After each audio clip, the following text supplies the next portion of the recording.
Well, let's get more now. We can cross to Gidi Grinstein, who is a former Israeli peace negotiator under Prime Minister Ehud Barak. Thank you so much for being with us. You were, of course, involved in the negotiations with the PLO and Yasser Arafat in the early 2000s. You're also part of the Camp David summit in July 2000. So that's almost a quarter of a century ago. I think in a couple of days' time, that anniversary will be met. Clearly, President Trump is pushing for a ceasefire. Are you confident that one will be delivered and one will be agreed on this week? First of all, Tom, thank you very much for having me again on your show. I do think this is an historical moment. It's the most plastic moment in the Middle East since 1917, and the Middle East can be shaped in over the next few months for decades, potentially for decades to come. I think we can see very serious commitment by President Trump and his team to reaching a war-ending deal in Gaza, which will unlock the ability to create normalization between Saudi Arabia and Israel, which then opens up a whole additional range of possibilities. I would also mention, I'm almost certain that they're talking about Syria, Lebanon, and Iran. So they have a very busy agenda between Prime Minister Netanyahu and President Trump this week in Washington. You say the most significant moment since 1917. Obviously that was the time of the British campaigns against the Ottoman Empire. What's so significant about what's happening now? That's more than 100 years worth of significance you're saying here. Yeah, so basically 1917, the First World War is coming to an end in our region. The Ottoman Empire collapses, and the Middle East as we know it today is then shaped through a set of arrangements between France and Britain, what is known as the Sykes-Picot Agreement. So if we move forward, without getting too deep into the historical analysis, and if we do sort of a tour d'horizon, what we're seeing is that in Lebanon, actually, it's the lowest hanging fruit because the border disputes between Israel and Lebanon are minimal. You could easily see a border agreement and a bilaterally agreed, internationally recognized border between Israel and Lebanon, which is an essential step toward a non-belligerence agreement, which then opens the way for some sort of normalization down the road and perhaps even a peace treaty a few years down. It really serves Lebanese interest. It serves Israel's interest. So the ripeness is there. Second is Syria. Again, we're seeing openness to right now indirect back channel engagement with Israel, but there is clearly openness to make political progress on the Syrian front. We're seeing in Gaza, the Americans are really pushing for what they call plus or minus the Witkoff outline, which provides for a 60-day ceasefire, release of at least more than half of the Israeli hostages, dead and alive. Meanwhile, during those 60 days, discussing the permanent status of Gaza. And if Netanyahu is willing to think about and to express some sort of a commitment to the vision of a two-state solution, meaning a Palestinian state alongside the state of Israel, then it opens the way for a normalization deal with Saudi. I would also, remind your viewership that President Trump actually put forward in his previous tenure a vision for resolving the Israeli-Palestinian conflict, which was called Peace to Prosperity, or simply the Trump Plan, that actually deals with all of the core issues of the conflict: territory, borders, even Jerusalem, the establishment of the realization of the principle of two nation states for two people. My bottom line here is the building blocks for a massively historical moment are on the table, and it can happen. It's not happening tomorrow, but it can happen over a period of a few months. Right, so you seem to be extremely optimistic that something big is in the making here, and you're right. Could be in the making. Sure, and we keep hearing about the new Middle East, and that's something we've been talking about with some of our other guests today, this vision of a whole new region, and President Trump taking an active role in shaping it. Do you get the impression perhaps President Trump's a little more enthusiastic when it comes to drawing a line under this conflict in Gaza than perhaps Prime Minister Netanyahu is? Yes, of course. I think it's very clear and very evident. President Trump wants this war to end. Prime Minister Netanyahu has been very hesitant. I could say with confidence that there would not have been the ceasefire deal of January 18 that brought back a few dozens of Israeli hostages. It would not have happened without the intervention of President Trump, and that was before the inauguration. And now clearly the Americans are pushing forward, and Israel is sort of being pushed into this war-ending deal in Gaza, hopefully. You have to remember that there is a far-right, radical right-wing faction within the government of Israel that is against any sort of end to the war in Gaza, because in their vision, Israel needs to permanently hold Gaza and effectively kind of remain in control there. So Netanyahu is actually also heading into a moment of big decision politically, because if he goes with what President Trump wants, which entails acknowledging a political horizon of a Palestinian state, ending the war in Gaza, all of these things will probably bring about the collapse of his government. So there is also a political line to pay attention to in Israel that goes along the diplomatic line, timeline.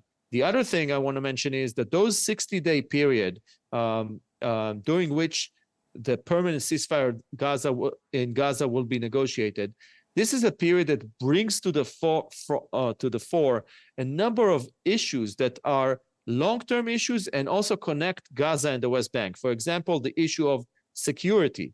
Who will handle security in Gaza? Israel is demanding that Gaza will be demilitarized, but who will enforce the demilitarization of Gaza? Another example is economics. Part of the goal of the post-war is to have a reconstruction of Gaza. That requires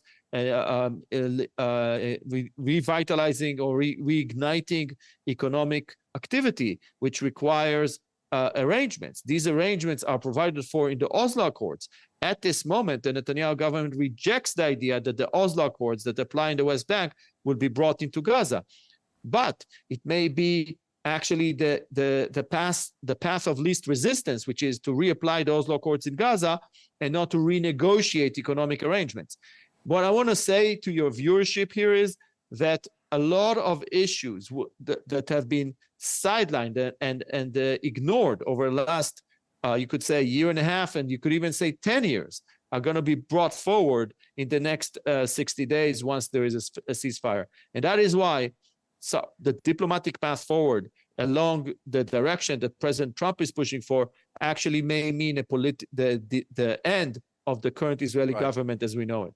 Right, so this is all quite risky, isn't it, for Prime Minister Netanyahu and his political survival, but it's what President Trump wants.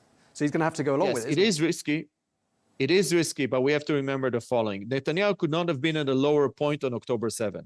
He cannot be on a higher point after the war with Iran.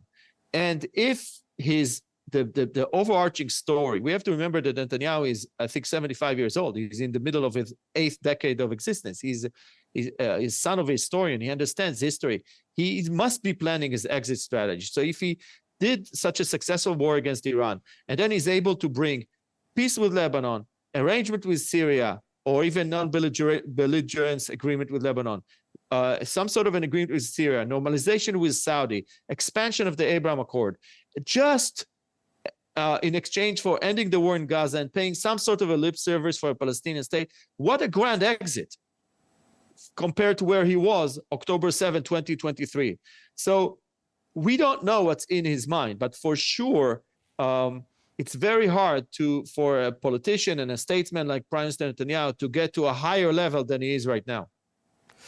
Okay, I mean, one thing that, strikes me from what you're saying as well is the fact that, there isn't really a post-war plan for Gaza, or at least not one we've been told about. And the fact there isn't one probably suggests that Prime Minister Netanyahu hasn't really thought that far ahead, which is in itself quite telling. But what we know about what's happening in Gaza, there is a serious hunger crisis. Nearly the entire population is displaced. Most of Gaza is in ruins. A lot of people traumatized and psychologically scarred by what's happened to them. I mean, do you think Israel has here created a long-term security problem for itself by having, 2 million people just the other side of a border wall, with that amount of pent-up hatred against Israel? I mean, is that a long-term problem for Israel's security, would you say? First of all, there is a tremendous humanitarian crisis in Gaza. It's just devastating. It's unimaginable what's going on there, where you have such a huge population crushed between two forces, Israel on one side and Hamas, who continues the fight on the back of the population, underneath that, the hospitals and other places. So, and in between, there's, as you said, close to 2 million people displaced, traumatized, injured, many of them dead. It's a tragedy. And of course, it's a trauma. But my hope is, and this is sort of the peace person in me, that actually this trauma would create the conditions for a long-term resolution of the conflict, and the idea that working out our issues and coexistence between Israel and the Palestinians in Gaza, and hopefully also in the West Bank, this is the way to move forward. So of course there's trauma, but hopefully there's also a lesson that it's better to live alongside Israel, perhaps in peace with Israel, than keep challenging Israel over and over again. Well, it remains to be seen, but I hope that we will move in the positive direction. Right, and ultimately President Trump has the last word on this, doesn't he? And he's got to, and Prime Minister Netanyahu will have to go along with it. What we've seen is in all previous, historically, negotiations between Israel and the Arab side, not just the Palestinians, first we dealt with politics, then we moved into economics. When it came to the Abraham Accords, it was the other way around. Jared Kushner and the team that then worked for Trump first brought forward the conversation about the economic prospects of the region, and then came the political arrangements. Hopefully, in this case, it will go together, meaning at the same time that we're discussing the permanent status of Gaza, we will also think about the recreation of the conditions for the Gaza, for economic growth in Gaza, for jobs, for reconstruction. Sadly, it's a tragedy, but the level of devastation in Gaza can also bring about, the creation of modern infrastructure, the creation of the conditions for long-term economic development. Look, a lot is possible if President Trump, who is at the beginning, he's not even at the end of his first year in office, is focused on getting the political agreements in place and then building them, the reconstruction of Gaza, and then the further long-term economic development, of course, with the help of Arab countries like the UAE and Saudi Arabia and other countries. I mean, there is, in the cards, there is a positive scenario coming out of this conflict in spite of the devastation and the tragedy. Okay, well, it's been a pleasure talking to you. I'm being told we're going to have to wrap it up there. Gidi Grinstein, thank you very much indeed for taking the time to speak to us. Always a pleasure. Thank you for having me.